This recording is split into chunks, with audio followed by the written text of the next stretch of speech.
We take in a lot of bad reputation, like the people that just hire and fire. And that is so far from the truth. This is a function, a field, a profession that can be transformative to any organization, to its culture, and the one function that puts people first.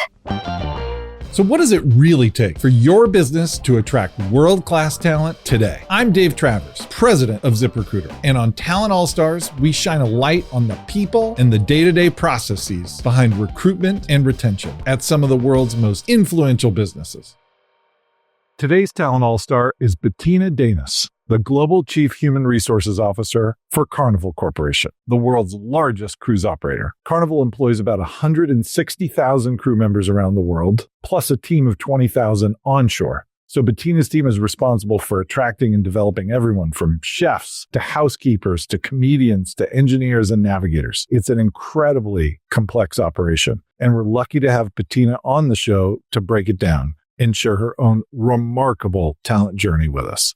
Bettina Deynes, welcome to Talent All-Stars. Thank you so much for having me. So happy to have you. And so there's so much about your job and your journey that is so interesting. I want to get to the Carnival and the global mobile workforce that you help manage, but your story is incredible. So I would love for you to just talk a little bit about when you started your career and your journey from being an immigrant to coming to the United States. Tell us a little bit about your background. Okay, so in 5 minutes, I'm going to try to summarize. I came to the States when I was 17 years old with my mom from Uruguay, a very small country in South America. Most people don't know where we are, but we're a very little country of 3 million people between Argentina and Brazil. And people that know us is because of soccer or football. But I came at 17 right after I had finished high school. Like every immigrant, the first thing that we needed to do was to secure jobs. And my first job, I was a commercial janitor. And I cleaned office buildings. One particular building in Washington, D.C. that had an amazing view of the Capitol. And I remember daydreaming while cleaning the office, pretending to be an executive, sitting and, taking the phone and getting in trouble by my supervisor that will say, "Stop daydreaming, it's time to clean the bathrooms." But that was my very first job. And I had great aspirations even at that young age. I didn't speak any English. I kind of self-taught myself by listening to the Eagles. I loved their music, and I will memorize the lyrics and talk to people like in songs. I did that for about 6 months, and apparently I did a great job that they offered me to be a receptionist at the office. And that was before they had voicemail, so you had to take handwritten notes. And because my English was really poor, I really, really struggled spelling names, but they stuck with me and I stuck with them. I worked with them for 7 years and got introduced into the HR function in personnel management first and then in HR. But back to that office, one of my dreams was eventually to work in a place like that. And 10 years later, through various opportunities and after going to school and being able to build a career, I got my first big break and I got this job that was for a multinational company. Didn't know where the office will be because it was a confidential search. I arrived, got into the building, felt a huge deja vu, like I had been here before, got on the elevator and going into the office, I was following this individual and I just started crying, realizing that that was the same office that I had cleaned 10 years earlier. And so that was a moment of breakthrough for me, believing that, that I was going to make it and I was going to be fine. And that as long as I could set my eyes on dreams and put in the work, that I was going to be able to achieve everything or anything. I don't want to tell anybody that it's been easy, but it's been rewarding and it's been worth the journey for sure. Wow. Well, it's rewarding just hearing that story. That's incredible. And that story is amazing. And I can only imagine there's so many twists and turns that allowed you to start from being this immigrant with nothing to being a global CHRO at a corporation with over 100,000 employees. Amazing. But if you were to generalize like the one or two like lessons you've learned through that incredible journey that seems to be against the odds, that someone younger than you who's just starting out, regardless of whether their background's like yours or something different, what do you take away from that? What's the young person just starting their career advice that comes out of that incredible journey? For me will always be never forget where you come from. Mm-hmm. Always stay true to yourself, be authentic. I think that, a lot of times we take that for granted. Being vulnerable to what you know and you don't know, even more so to the things that you don't know. Always willing to do the extra. And as long as you have the mentality that you can do it, that you can learn, that you can get through it. It is difficult. It is challenging. People may not believe you. You have an accent. You're not from here. You never worked in this industry. How are you going to work in baseball? You never even watch baseball. And those are all the things that you have to listen and don't be intimidated or feel that you're just not going to be able to succeed. Use that to fuel your inner self and build that strength and that grit that is going to take you to the highest possible places. I am very, very proud of where I come from my humble beginnings. I don't shy away from sharing them because I feel they're part of my strength. I don't know if without all of those things, I would still be where I am today. I am here because of the struggles and the challenges and the sacrifices and the many, many stumbles that I have had have helped me to build myself in a way that is who I am today. Wow. Okay, we could do a whole podcast on just all the lessons you had just there, but let's double click on one. And so one of the things you talked about was authenticity. And I think that's very counterintuitive to a lot of people, where you want to intuitively, a lot of people want to sort of sand down their pointier, more interesting, more stand out as being different. But I think it translates really well for people that are looking for jobs and they go through the recruitment process and they're trying to put their best self forward. And I'm not saying that's not the right approach, but, don't exaggerate. I learned during an interview very early in my career. The interviewer asked me if there was a difference between lying and exaggerating. And I said no. And I got the job. And I firmly believe that in order to be authentic, what it means is that you have to have a lot of integrity. Don't try to pretend to be someone that you're not. Who you are should be enough. And, it should be celebrated. Not everybody has to be charismatic and extrovert and overachiever. We want people to be honest and to be their true selves and be comfortable in their own skin. Yeah. Amazing advice. Amazing advice for life, not just for a career. Absolutely right. Okay, so you had this incredible career journey, and eventually along the way, you got into, among all the things, directions life could have taken from where you started, you end up in HR. How did that happen, and what about HR called to you, and what part of that felt like a fit? So I worked for a commercial cleaning company. They had about 500 employees. Most of the janitors were Hispanic or Latinos. And they, I was very helpful being bilingual. And I started in payroll. So I did payroll manually, counting the hours on those time cards. And I was very interested in personnel and, trying to understand all the different regulations. I remember searching, trying to learn how to complete an I-9, a W-4, what's the FLSA, FMLA, all these different disciplines within HR. And I came across the Society for Human Resource Management. And so I started attending some of their workshops. I attended a conference. And I was very, very interested. And I also thought to myself back in those days, wouldn't it be cool to work in HR for HR? And as you know, eventually I went to work for CHRO and I became their CHRO. And it was another realization of something that I thought that maybe, that I could do and wanted to do. But CHRO was extremely helpful to my earlier career and later on validating the various competencies that are required to be a successful HR professional. Do you remember the first moment when you thought, wow, this might not be just a job for me, but this could be a career? HR really calls to me. If I said that yes, I would be lying. I always said that as a child, I wanted to be an astronaut, and I suffered from motion sickness, so that wasn't in the cards for me. And nowadays, I think it would have been easier to be an astronaut than to work in HR.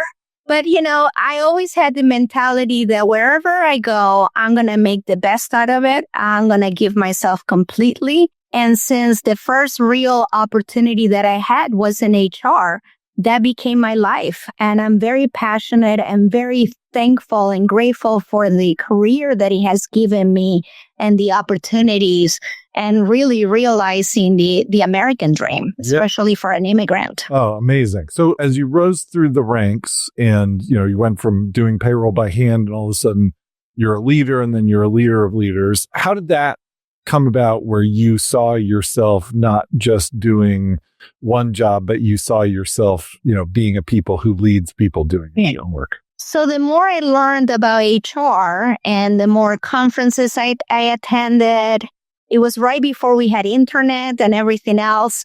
And I went to my manager and I said, I should be the HR manager because these are all the things that I do. This is how I can help you. I really care about our teams. I think there are ways that we can engage, we can attract and retain the best possible talent. And they were very supportive of me, especially for a very small company. And they saw that I was a self-learner, that I never went to them, hey, send me to this conference. I did all of this on my own without telling anybody, and I will come with the diplomas. I attended this conference. I am now a specialist in this area. And so they saw the value added, and it really transformed this small, medium-sized organization. Amazing. So now if I'm early in my career and I'm coming to you for advice on how to mimic your success, and I feel like I'm doing a good job, not only in my job, but I'm doing much more than that, what is going to set me up to have a great conversation with my boss when I'm saying, hey, I shouldn't just be the payroll coordinator or whatever. I should be the HR manager. How do you coach someone to have that successful conversation you did? Yes. I think that for someone that is earlier in their career, there is a misconception out there that professional development is the responsibility of the employer and the employee has to be in the receiving end waiting for opportunities to arise. I think that is erroneous. I believe that the individual and the company, they both play pivotal roles in the development. In my case, back in the days, I worked for a very small company, which was good in the sense that it gave me an opportunity to become a generalist because I did everything. I did payroll, I did recruitment, compensation, training. The bigger the company, the more focused the role might become. Wherever it is that you work, you need to really understand what are the professional development opportunities. What are the things that you can do even on your own? They say YouTube is the greatest university these days. You don't need to go and pay crazy tuition. There's so many different things. Podcast is another way of learning. There's so many different books, and being a self-learning and making sure that the people that you work with, especially your boss, understand that you're willing to go the extra mile, that you want to continue to grow, and don't come across with an expectation that I'm going to do this and you give me that. No, you got to come forward with, this is what I learned. This is how I'm applying it. This is the difference that it's making in how we work and how it's making us a better organization, a better team, a better function. and have a conversation about what your future should be like. I love that. And not just taking charge by bringing up the conversation if your boss isn't bringing it up for you, but by walking into that conversation already knowing I've learned a bunch of stuff. I'm aware of what the context is around me to make my ask fit in with the broader organizational goals. I love that. Okay, one of the things you've touched on a couple of times before we jump to Carnival is you've mentioned the notion of being a self-learner. Can you talk about that? And you talked about yourself in that way. As a manager, how do you spot someone who's a self-learner, and how do you feel about the importance of that as someone who's managing a big team? Yeah, I think it was very earlier in my career, and maybe because I'm an immigrant and because every time I open my mouth, the first thing people would ask me is where I was from because they could pick up the accent. And I always felt like I had to do more than everybody else. And in many ways, I became a hopeless overachiever because I put that pressure on myself. And it wasn't until much later in life that I realized, hey, the accent is never going to go away and is part of who I am. And that means that I'm also bilingual. I speak more than one language. So I think I put a lot of pressure on myself. And if I could go back and tell my younger self, I would say, relax. It's okay. But being a self-learner has also allowed me to progress in my career. I was never satisfied with the status quo. I actually gained a reputation of being a maverick of HR. And a lot of companies value that, especially when they're considering reorganizations, mergers, acquisitions. And, there was a lot of growth that happened in the HR field. There's a lot of growth that is happening now. So I always presented myself with the opportunity of what we could do, how we could pivot from where we are. And I think that's something that I really value on employees. And when I hire people that are working with me, I always tell them, please do not be satisfied with the status quo.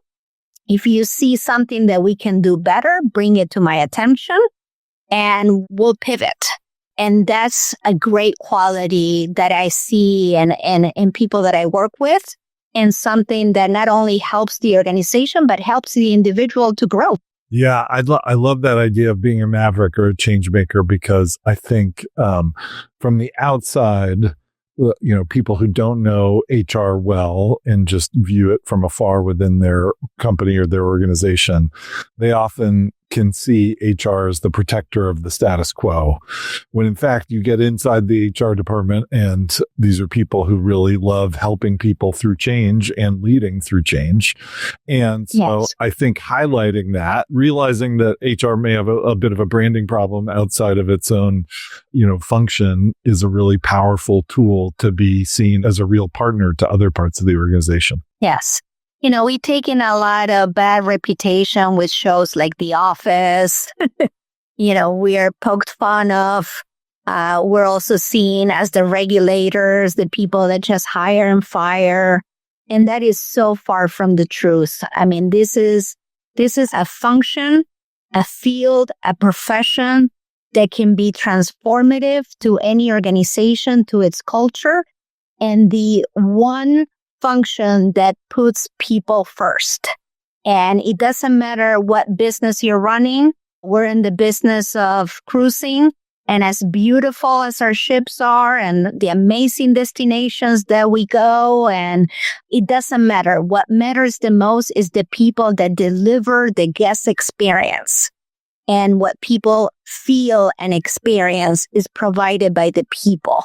And so I am very, very proud of working in HR. I remember when my kids were little and somebody asked them what they wanted to be in the future. And one of them said, I want to work in HR like my mom. And they were made fun of because of their reputation. And I was very proud that my child understood the value and how wonderful it is to be able to work in HR and to see the growth of people, to see people grow and develop and be the best versions of themselves, and to be able to provide for their families and for themselves in a way that maybe they wouldn't have been able to. But this is a wonderful profession. Couldn't agree more. Okay, let's talk about Carnival now. So here you are running the people team at a organization with something like 160,000 employees, most of whom are moving around on the water. Most of them are not fixed in one place at any given time. So I can only imagine the teams managing teams and the size of the complexity of doing that. For people who've never been in that sort of a situation, just walking into work every day, how do you decide what am I going to worry about? How do I allocate time? How do I not just let people who are pinging me and let the urgent overcome the important? How do I even approach it when it's that big and that complex? So now you understand why it would have been easier to become an astronaut. This is massive. I mean, I came in after being the head of HR for the Society of Human Resource Management, being a thought leader in the space, traveling the world, dealing with human rights and all kinds of advocacy and HR matters. And I thought I was at the top of my game. And I came to Carnival and I realized in 5 minutes that I was so over my head. And this was the most complex role I had ever had in my life. I mean, I mentioned working in baseball, not knowing anything about the sport. I thought that was hard. It was nothing compared to what awaited for me. And when I came here in 2019, Carnival Cruise Line was also experiencing their best year on record. And HR was kind of back of the house, transactional. We need HR, but do we really value HR? And they had been without a leader for about 18 months. So a lot of the departments were very fragmented, but it was incredibly challenging. I went through periods where I thought I made the biggest mistake. I should have never taken this role. A lot of things happened in 2019. I lost my dad. My son joined the army. I overplayed the immigrant card, so my kid wanted to serve. And so, I thought I'm never going to make it. It was just, we had Carnival Cruise Line is the largest brand within the corporation, 40,000 crew members, 3,000 shoreside employees. Every ship has an HR department. So you're talking about 300 shipboard HR professionals, about 100 shoreside HR professionals, and everybody knows about the industry. And I know nothing about the industry. I have never cruised a day in my life. And it was extremely challenging. I remember the early days going into meetings and sitting there and not understanding a thing that was happening and feeling incredibly useless and irrelevant. And, telling my friends and my family, I'm going to fail. There's no question in my mind. This is not for me. There's no way that I can learn all that, this job takes. And it wasn't until I had a meeting with the CEO at the time, and I had just lost my dad, and, he's listening to my experience. I've been on the job for 3 months. And then he looked at me and he says, you need to give yourself grace and you need to allow yourself to learn this place. I've been here for 10 years and I'm still learning. It is okay. And at the end of the day, I'm already hearing good things. And because the most important thing that you can do and you have already been doing is establishing meaningful relationships with the various stakeholders. And eventually you're going to bring the value and you got to trust yourself and allow yourself to get to that point. Wow. Having a boss who's that empathetic and wise sounds very appealing. I'm not sure everybody, is lucky enough to have that, but that's an incredible story. You've mentioned a few times about feeling like you're going to fail or feeling like an imposter, or you weren't qualified. That's clearly a feeling that many people have had, and you've overcome it many times. How do you cope with that and get through it so successfully? Yeah. Imposter syndrome is very real, especially for immigrants, I will say. I have learned to talk to myself in a way that I will talk to people that I love. And I learned earlier that I would be so self-critical. and put myself down. No, you can't do this. No, nobody's going to take you seriously. You're not enough. You don't have the degree. You don't have, the certification. And one day I realized I have to love myself. I have to believe in myself.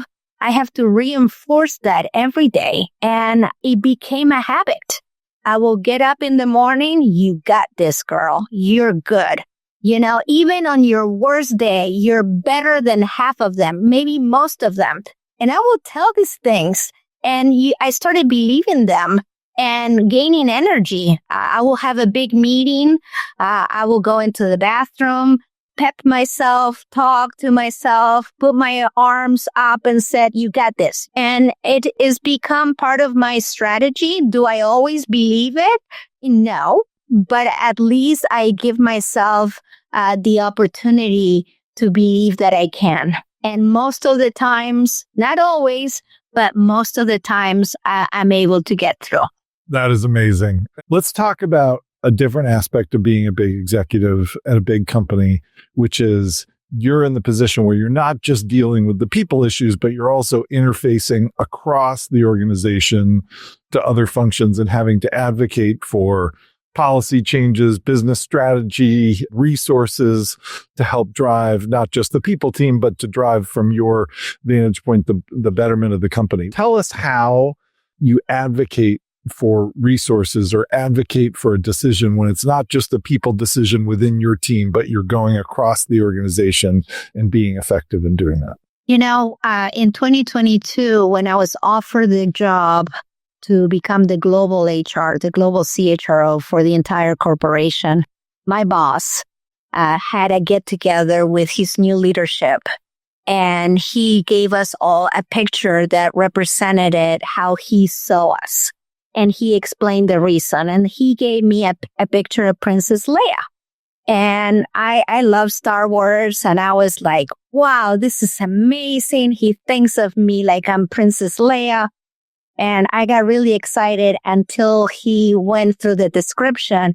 And one of the things that he said, she is manipulative as you know what. And I said, not manipulative. I'm very convincing because that's all that I do. And I advocate and I can be very persuasive because I carry the weight of our company on my shoulders. And I have to be able to represent all the voices that otherwise will never be heard. And I know that as long as I am advocating with what's the best for the overall organization, and that it is without a doubt the one thing that we have to do, I will walk through walls to get my points across. And I do that with pride and also with a lot of responsibility because, I don't want to be an alarmist.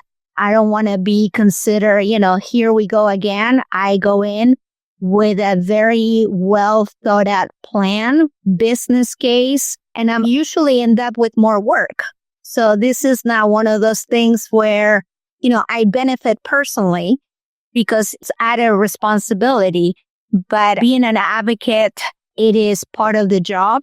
And that's going to really dictate whether we're going to be successful as an organization from a people's perspective. What's so powerful about that is you combine that with what you've said about authenticity and being yourself. And the way people receive someone who's advocating strongly the way you do is so different when you've established up front that you're going to be honest when it's not perfect. That I have at times, when you start off a conversation by saying, at times I haven't felt qualified or I haven't felt like I was up to a task. All of a sudden, when you then say, but we should absolutely do this, they know you're telling your truth and people receive that advocacy with a sense that I would say is not manipulative. It's genuine. And that's what makes a powerful advocate. I love it. Yeah, he was trying to be funny. Yes, of course. But yeah. I love it. Okay, so what I love doing at the end of every episode is doing sort of a rapid fire And what I would love to do is imagine you're in at the coffee machine or in an elevator, and it's just you and the CEO or you and a board member, and you really have to elevate now your level of communication compared to if you were talking to your team. And in rapid fire, say, hey, Bettina, how should I be thinking about measuring the HR team in 2025? What would you say? Well, the technical part of me will say you have to look at attrition rates, you have to look at time to hire, all the different metrics that we use in talent management, culture scores. But at the end of the day, I think that the most natural, and if I was in an elevator, I will say, are you approachable and do people talk to you? Do they smile when they see you? Do you know a lot of them? And do they know you? And do they know what you stand for? Because at the end of the day, inspiring your employees is where you're going to get the most value from. You start analytical and bring it back to the human at the end. That is very apropos of the duality of human resources. Okay. And then one more. So same situation. I'm the CEO or I'm a board member. Hey, Bettina, what are the biggest challenges the HR team is going to face over the next 2 years? Well, I think we've seen a lot of advancement in technology. AI is here. It's not something into the future, but it's going to dictate the future of work. What we experienced through COVID, working remotely, really changed the landscape. And we have a generation that now has expectations of how they're going to work. So I think that what brought us to where we are today is not what's going to take us into the future. We have to rely on technology in a way to simplify and make our jobs better. I often said, because, people are scared of AI replacing them or, taking their jobs. And I said, it's going to allow you to focus where you need to focus the most, which is the human aspect of our job, which can never be replaced by AI. Amazing. Bettina Deynes. In addition to being a talent all-star, you are an immigrant inspiration. You're truly remarkable to talk to and hear about your journey. I really appreciate you taking the time today. Thank you so much for having me and sending my love to you and everyone who will listen this podcast. That's Bettina Deynes, the Global Chief Human Resources Officer for Carnival Corporation. We'll put her LinkedIn profile in the notes below. And just a reminder, we're an audio podcast too. So if you want to listen on the go, just search Talent All-Stars in your favorite podcast app and tap follow. If you have feedback for us or ideas for future episodes, send us an email at talentallstars@ziprecruiter.com. I'm Dave Travers. Thanks for listening to Talent All-Stars, and we'll see you back here next time.